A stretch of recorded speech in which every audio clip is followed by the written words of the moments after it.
시간이 훌쩍 지나서 100세기 때 완결된 지금의 형태로 니케아 콘스탄티노플 신경을 대체해서 기독교계에서 시작되었습니다. 그러니 오늘 기도하신 분도 어제 또 밤새 마음 졸이며 기도 좀 했을 거예요. 앞에 나와서 기도하는 데 쉽지가 않습니다.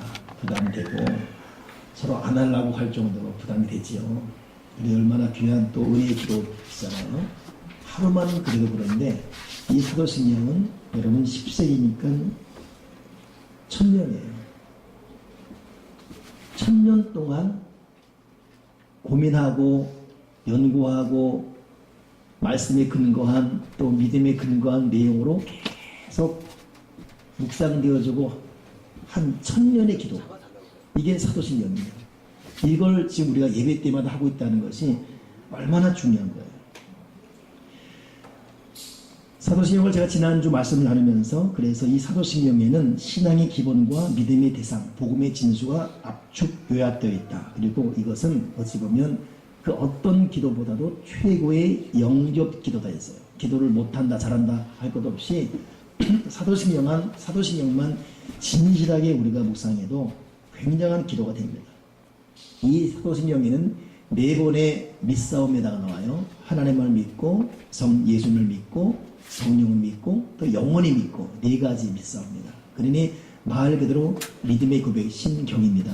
예. 그 사도신경의 첫 번째 고백, 우리 지난주 했던 것이 뭐냐면 전능하사 천지를 만드신 하나님 아버지를 내가 믿사오며, 요즘처럼 저는 개인적으로 이 전능하사 천지를 만드신 하나님을 믿는다, 이 고백이 얼마나 위로가 되는지 이를 말할 수가 없습니다. 우리 모두 똑같은 입장이지만 여러분, 우리는 사람을 믿고 의지하는 것이 아니라 전능하신 하나님을 믿고 의지하는 사람이 되어야 됩니다. 사람은 믿을 대상이 아니에요. 사람을 믿고 따르고 의지한다, 거기에는 원튼 원치 않든 아픔이 있고 실망이 있어요. 왜냐하면 사람은 믿음의 대상이 아니라 섬김의 대상입니다.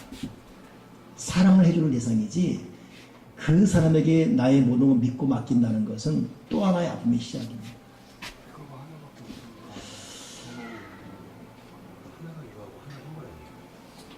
그러니 여러분, 우리가 하나님을, 전능하신 하나님을 제대로 믿을 때에 거기에서 이제 사람과의 관계도 올바로 자리매김하게 돼요.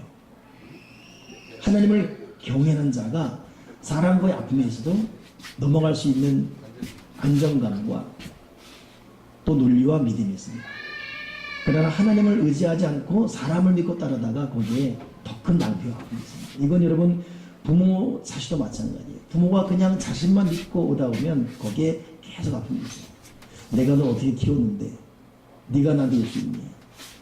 그러니까 여러분, 부모에게 자식도 하나님 아버지가 준 선물이고 내가 잠시 맡아서 기를 뿐이지 내 자식, 내 자식 아닙니다. 그 자식의 부모는 내가 아니라 하나님의 부모입니다. 그 성경에도 부모를 떠나 한 몸 된다. 이미 떠나는 거예요.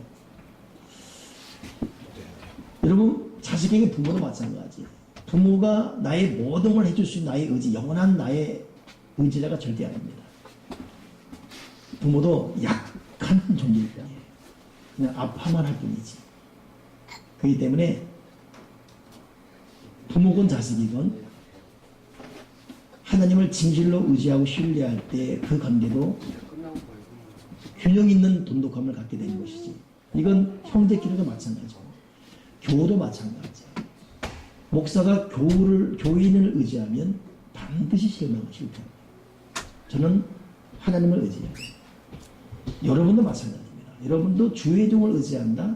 그렇지 않습니다. 하나님을 의지해요. 우리는 서로 주어진 직분에 따라 만나 예배하며 어떻게 하든 서로 믿음에 도움이 되기 위해 같이 있을 뿐입니다. 우리의 주권자, 우리의 경배자, 우리의 주인은 하나님이십니다. 그런 의미에서 전능하사 그것도 천지를 지신 하나님 아버지를 내가 믿는다. 이 고백이 우리에게 용기와 또 상한 마음에게 위로와 또 새로운 또 도전과 마음의 안정, 평안을 주기를 주님의 이름으로 축원합니다. 왜 우리가 우왕좌왕하고 왜 이렇게 마음이 아프고 실망되지요? 우리가 믿노라면서도 하나님을 믿는 것보다는 다른 그 어떤 것을 향한 믿음이 많으면 상대적인 여러분 그 박탈감 올 수밖에 없습니다. 전능하신 하나님 믿게 도와주여 주시옵소서. 근데 지난주에 이 말 하면서 근데 전능하신 천지를 만드신 하나님인데 그분이 누구였습니까? 그분이 아버지였어요. 그냥 전능하다 천지를 진 하나님을 믿사오며 하면 되는데 거기 아버지 토가 딱 달려있어요. 여러분 이것이 얼마나 중요한 말입니까? 그러니까 예수님이 못 박혀 죽은 이유가 하나님을 아버지라 그랬기 때문에 이스라엘 그 랍비 레위 사람들이 참남하다가 어디 하나님을 감히 아빠라 그러냐 해서 미운 털 박힌 거잖아요. 근데 주님은 우리에게 그토록 해주고 싶었던 것이 뭐냐? 하나님은 너희의 아빠다. 하나님은 너희 아빠다. 여러분 아빠 얼마나 중요한 말입니까? 저는 교우들에게 전화 오면 권사님, 집사님, 예, 내 아들이지 이렇게 전화 받지요. 근데 아들하고 좀 멀리 떨어져 살 때 아들이 전화하면서 여보세요? 아빠 그러면 웬일이냐? 별일 없니? 자세가 달라요 반응이. 이 아빠라는 말이 뭐길래 자세가 달라요. 근데 만약에 그 아빠도 만약에 이러면 그냥 그날은 거의 조조 상태. 여러분 안 그렇습니까? 딸이 갑자기 엄마 그러면 이거에 그냥 우리는 하루가 끝난 거예요.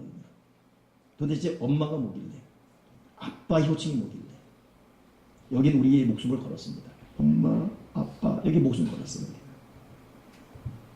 왜 여러분 하나님을 우리가 아빠라고 합니까?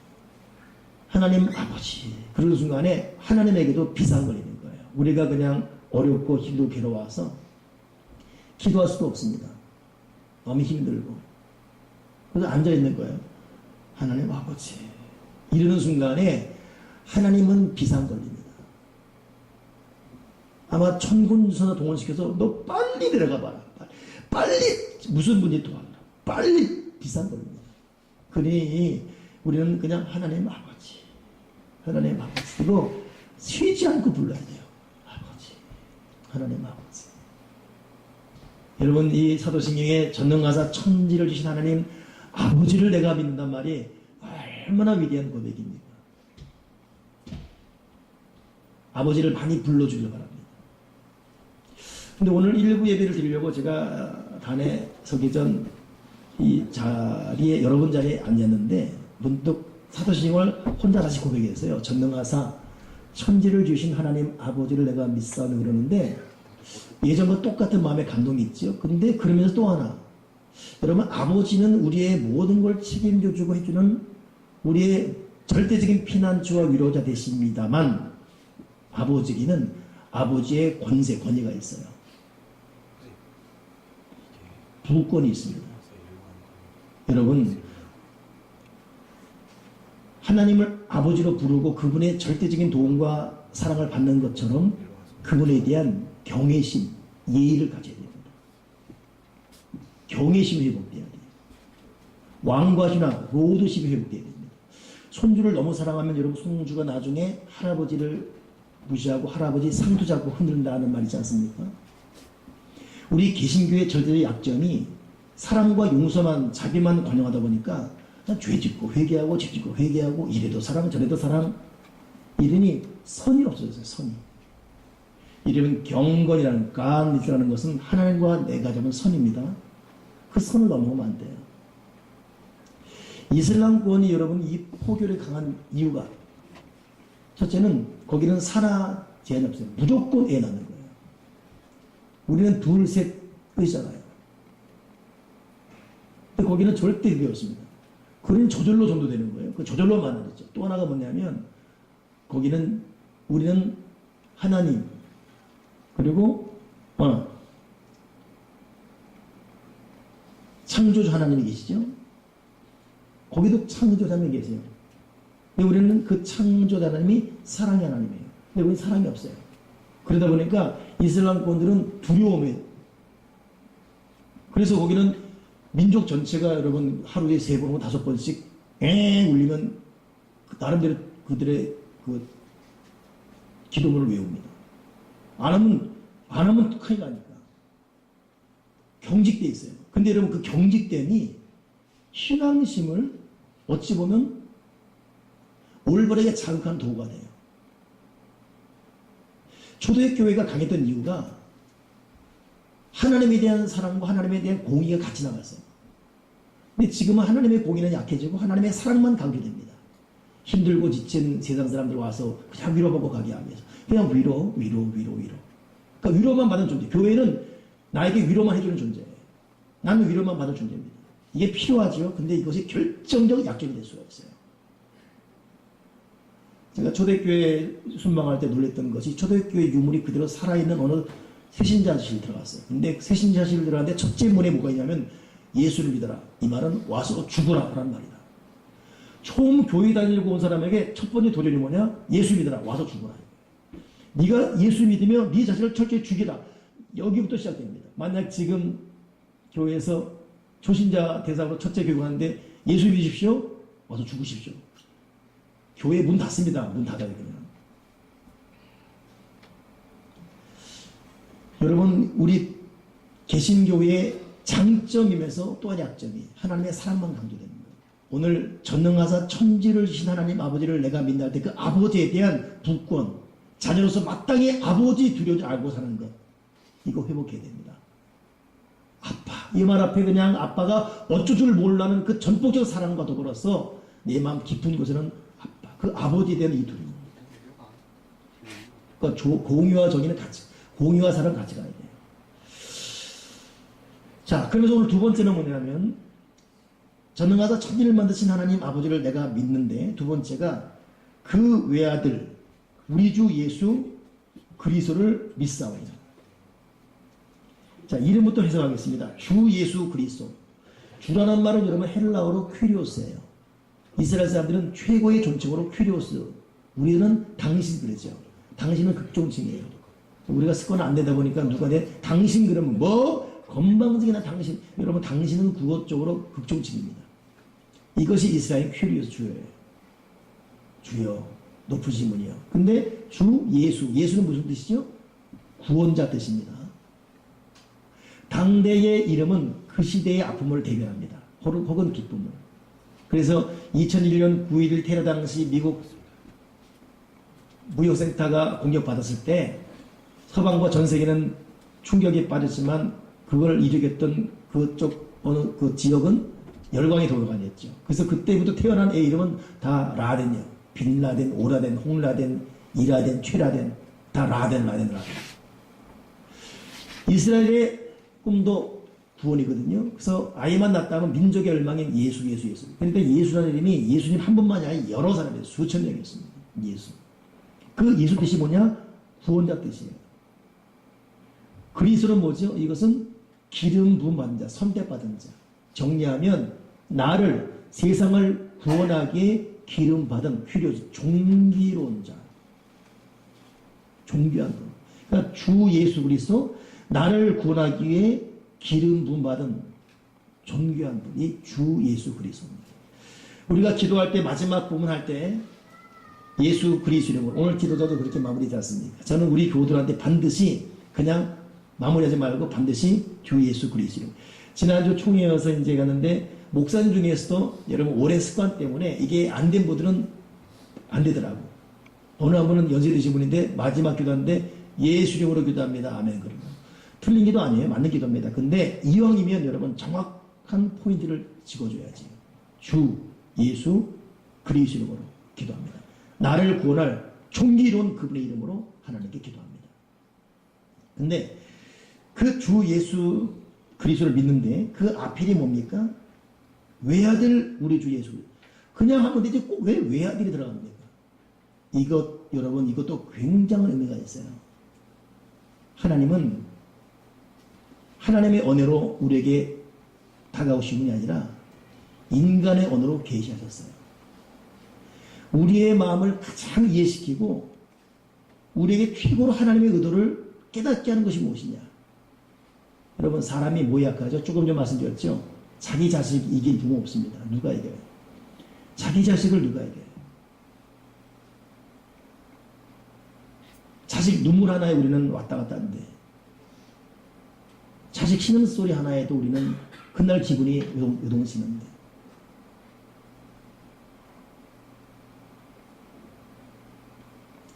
근데 그 외아들 우리 주 예수 그리스도 그것도 그냥 아들이 아니라 외아들 독자가 중요하지 않습니까?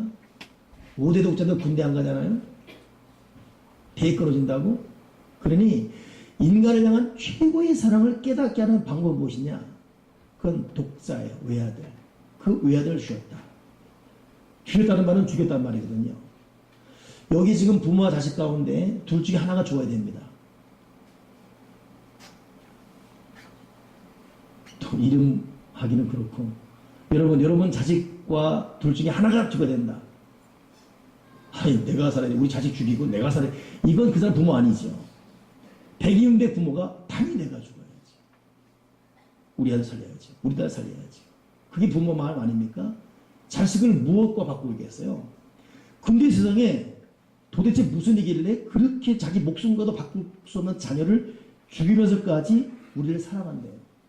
이 표현이 외아들 주 예수 그리스도를 주셨습니다. 주셨습니다. 여러분 이것 때문에 전능하사 천지를 만드신 하나님 아버지라는 것 때문에 예수님이 십자가 못 박는 이유가 됐다면 기독교는 예수님을 외아들 이것 때문에 이단 시비를 받습니다. 어떻게 하나님이 인간의 몸을 입고 있다는 것이냐 약간 이 사이비 이 단체더라.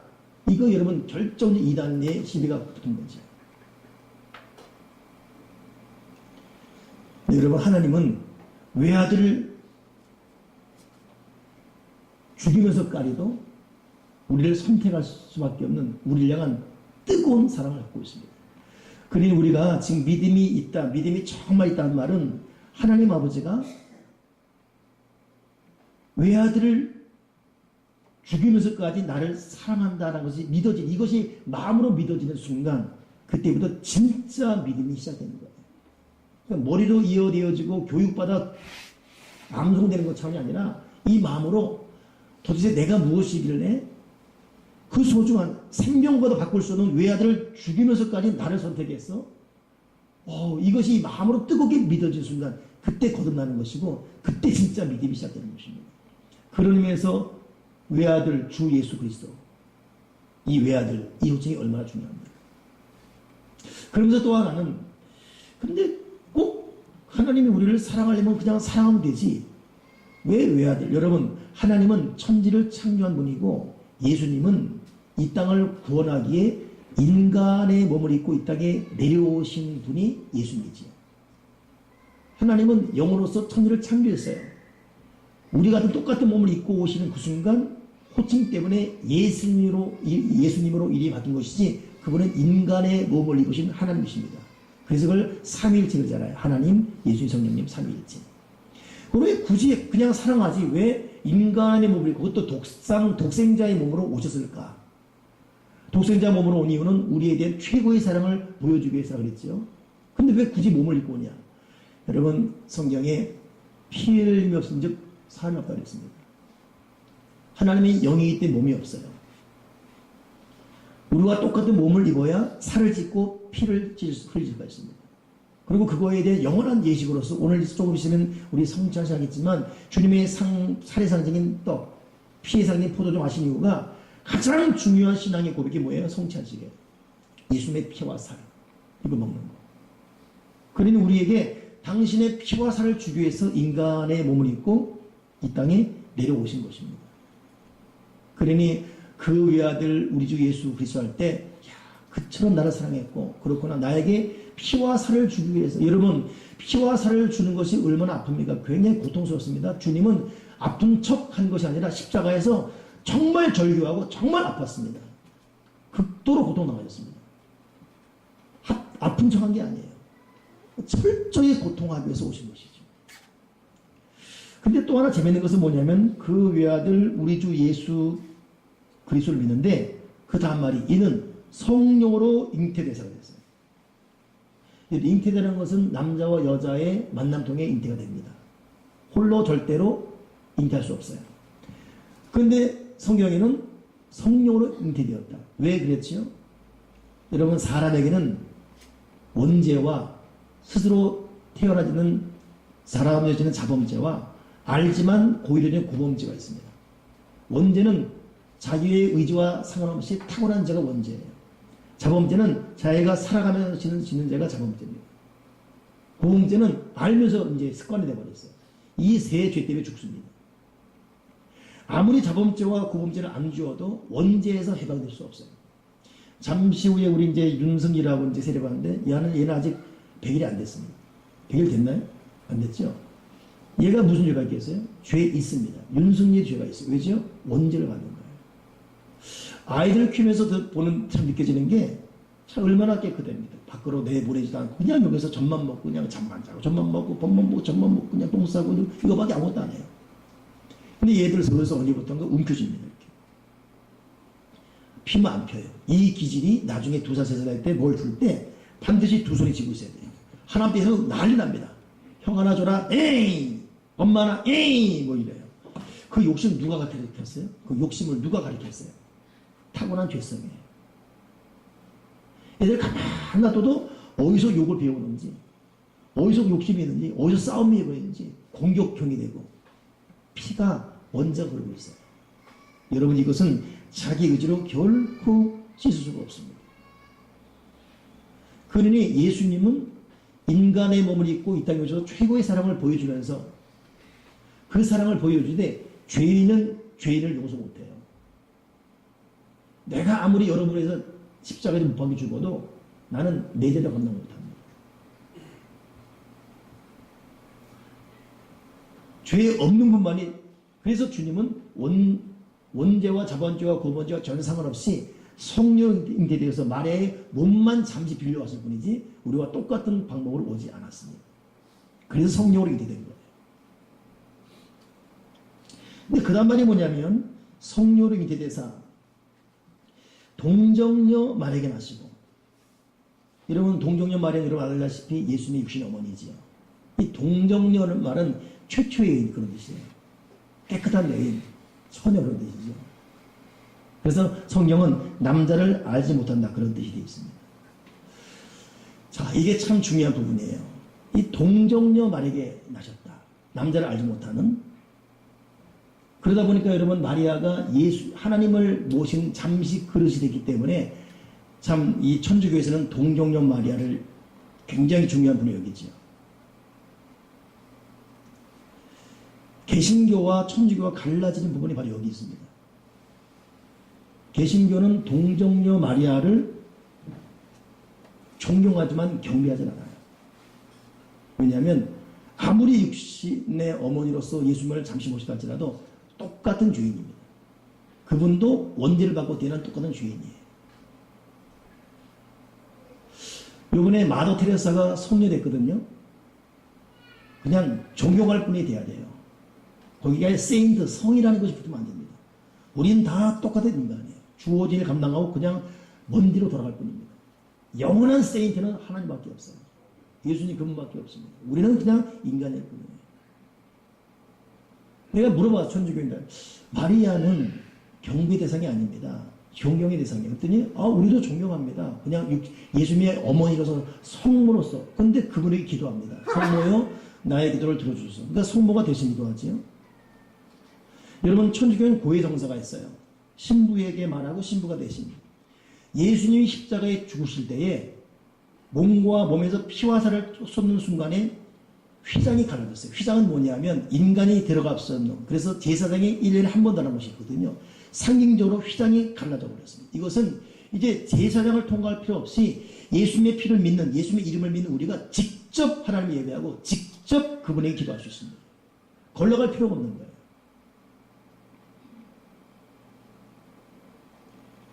마리아도 마찬가지죠. 마리아에게 기도하는 게 아니라 우리는 마리아에게 성모에 할 필요 없습니다. 하나님 앞에 예수님의 이름을 의지하고 그분의 피를 이제 직선으로 기도하는 것이죠. 여러분 이분이 왜 중요하냐면 유럽 가게 되면 여러분 이 중세 교회 문화가 그대로 살아 있습니다. 근데 개신교처럼 이렇게 단순하지 않아요. 여러의 성모 마리아 혹은 뭐 예수님의 제자들 조각상이 많습니다. 그러니 암에 있는 사람들 가면 막 관광 사진 찍잖아요. 막 찍고 막 셀카 찍고 막 그러지 않습니까? 굉장합니다. 500년을 견디고 1000년을 견뎌요. 근데 가면 그 동상 앞에 향 피워놓고 막 그래요. 그러니까 우리들은 정말 적응이 안 되죠. 그냥 성지순례니까 가볼 뿐이죠. 근데 이게 왜 됐냐면 중세 시대에는 사람들이 글을 몰라요. 라틴어로 기록되어 있습니다. 사제들만 글을 읽어요. 그래서 사제들이 라틴어로 읽으면 일반 사람들은 그냥 듣고 있을 뿐입니다. 해석이 안 돼요. 해석을 해서도 안 되고 성경을 읽어서도 안 되고 이건 경건하기 때문에 이건 라틴어 그냥 있어야 돼요. 불경스럽게 읽으면 안 되기 때문에. 이걸 깨트리고 종교개혁 일으킨 사람이 마틴 루터입니다. 올해가 499년 마틴 루터 종교개혁이고 내년이 500주년입니다. 마틴 루터가 종교개혁을 하면서 가장 먼저 한 것이 뭐냐면 라틴어를 독일어로 번역해버렸어요. 이거 하다가 화형에 처할 뻔했지 않습니까? 독일어로 번역하면서 쫙 영어로 번역되고 이제 그물사 탔지. 그리고 결국 사람들이 직접 성경을 읽게 되었어요. 이런 시대에 글을 모르는 시대에 어떻게 하나님을 좀 알게 할까? 이것 때문에 당시 사람들이 그림을 그렸어요. 십자가 그림 그리고 베드로 그림 그리고 그래서 사람들이 와서 성경을 모르는데 이게 베드로래. 아 베드로. 이 개세만 하잖아. 저기 돌 무덤. 그렇구나. 이게 골고다. 이러다 보니까 그림을 보니까 이해하니까 그 앞에서 이러다 보니까 그림 갖고 안 되게 좀 더 사람 도와주기 위해서 동상을 만들었습니다. 동상만 그러니까 이러다 보니까 맨 처음은 알리는 과정이 사람을 참 희한하게 어느 한 대상이 점점 여러분 우상이 됩니다. 지금 정말 심한 것이 김일성, 김정은 되잖아요. 3대째. 여러분 한 세대에 어느 한 사람이건 대상이건 100년이라면 종교가 되어버려요. 여러분 북한은 저렇게 극심한 가난과 폭동 중에도 왜 안 모으는지 하면 산부자가 종교가 되어 있어요. 종교. 그러니 그때부터 중세 시대 사람들은 동상 앞에 우상이 되어버렸어요. 우상. 그거 앞에 절하고 베드로 앞에 절하고 이런 절. 여러분 이게 부인할 수 없는 사실입니다. 우리는 마리아를 분명히 존경해야 되고 극심한 고통을 겪었던 우리가 존경받을 만한 그런 성도입니다. 그러나 그분은 우리의 예비를 받을 대상은 아니에요. 깊이 우리가 존경할 뿐입니다. 우리의 유일한 대상, 예배 대상은 하나님입니다. 그런 의미에서 여러분 조상제사도 마찬가지입니다. 조상제사가 왜 문제지요? 저나 여러분이나 그냥 하나의 인류 질서 위에서 아비가 있고 할아버지가 있고 아들, 딸이 있을 뿐입니다. 우리가 죽으면 똑같이 하나님 아버지 밑에 똑같이 형제자매예요. 지금이야 아빠가 있고 뭐 아들이 있고 그럴 뿐입니다. 다 가면 그때는 하나님의 형제자매예요. 그때 그냥 좀 이해하기 쉽게 말하면 그때 고마웠어. 무슨 말을. 그때 내 때리고 미안해. 괜찮아 뭐. 형제자매이기 때문에.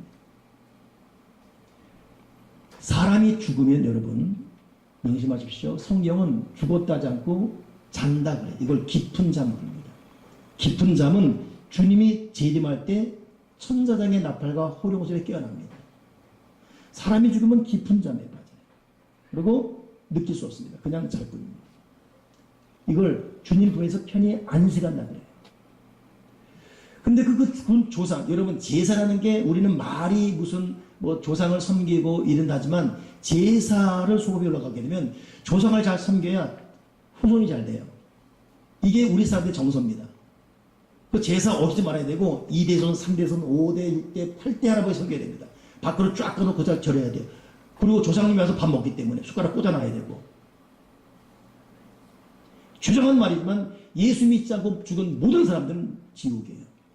우리 인간의 힘은 어쩔 수 없습니다. 그렇기 때문에 죽기 전에 반드시 예수 믿고 죽어야 돼요.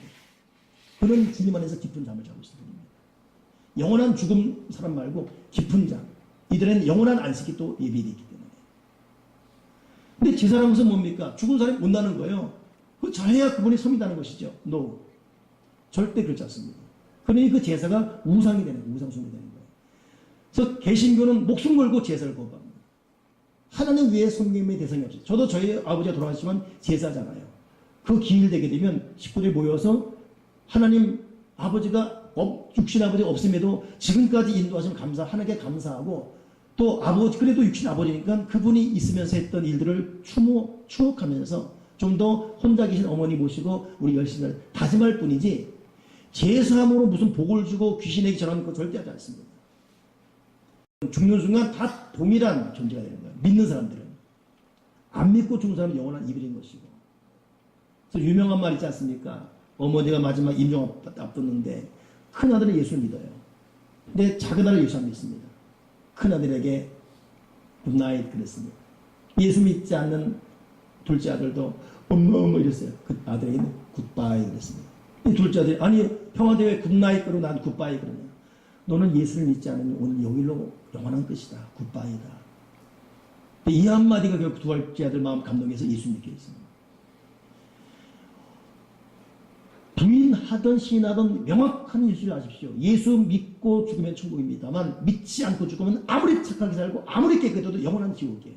그리고 죽은 모든 사람은 영원한 안식, 즉 깊은 잠이 있을 뿐입니다. 여러분 가끔 그런 생각하죠. 돌아가신 내 아버지가 날 보고 있고 날 도와줄 것 같고 절대 못 도와줍니다. 깊은 잠 잘 뿐이에요. 깊은 잠. 죽은 아버지가 죽은 어머니 뭘 도와줘요? 날 보고 뭘 보고 있습니까? 내가 숨어서 하면서 알고 뭘 알고 있습니까? 깊은 잠. 여러분 잠탱이들 한번 잠자면 코베 가도 모르지 않습니까? 업고 가도 몰라요. 근데 여기에 깊은 잠이라는 것은 영원한 이런 무의식이에요. 그리고 하나님 안에서 세상이 줄 수 없는 안식만 누릴 뿐입니다. 여러분 거룩한 단절과 냉정한 인식 가지십시오. 그렇구나. 우리의 삶과 죽음이 천국과 지옥이 이런 거구나. 우리는 살아있을 때 부모, 형제, 할아버지, 아들, 손자, 며느리, 청소년, 고손주예요. 그리고 죽음이는 영원한 한 자녀입니다.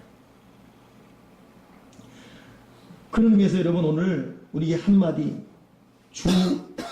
그 외아들 주 예수 그리스도를 믿사오니 이는 동정녀 마리게 나시고 이런 길을 걸어온 그분만이 우리의 구원자, 우리의 피난처, 우리의 모든 되십니다. 오늘 여기까지 말씀 정리하면서 사랑하는 여러분, 우리 참 어려운 시대를 살고 있습니다. 우리는 사람 때문에 지칠 때도 있고 또 먹고 사는 문제 때문에 울 때도 많습니다. 그러나 그런 것이 우리의 삶과 생명을 침몰시키지 못합니다. 우리에게는 세상이 감당치 못할 믿음이 있습니다. 천지를 지시는 전능하신 그분이 우리 아버지고 아버지가 나에게 능력과 사랑과 치료주기 위해서 친히 인간의 몸을 입고 오셔서 아빠 맞아 아들아 나다 이렇게 만만의 준비 갖고 오셨습니다. 그리고 친히 우리에게 생명을 주기 위해 피 흘리고 십자가에서 모든 고통하며 살을 찢었습니다. 그리고 오늘 하나님의 영으로서 함께 하십니다. 우리 전능하신 그분을 믿고 그 외아들 주 예수 그리스도 믿는 믿음으로 담대히 살아갈 수 있기를 주의 이름으로 축원합니다. 기도하겠습니다. 하나님 아버지, 흔들리는 우리의 감정, 우리의 마음을 용서해 주시고 사람 믿고 사람만 그리워하다가 하루하루 너무 귀한 시간을 놓치는 저희를 용서하시고 다시금 나의 영원한 유일한 믿음의 대상인 하나님 아버지 올바로 믿고 나와 임마누엘 하시는 예수님을 믿는 그 믿음에 굳게 서서 뿌리 깊은 신앙 믿음으로 주어진 이 인생 낭비하지 않고 올바로 살아가면서 하나님의 사람으로 성령의 사람으로 예수님의 사람으로 살도록 은혜 내려 주옵소서. 하나님이여 우리에게 진정한 큰 믿음, 깊은 믿음, 생명의 믿음을 주시옵소서. 주 예수 그리스도 이름으로 기도드립니다. 아멘.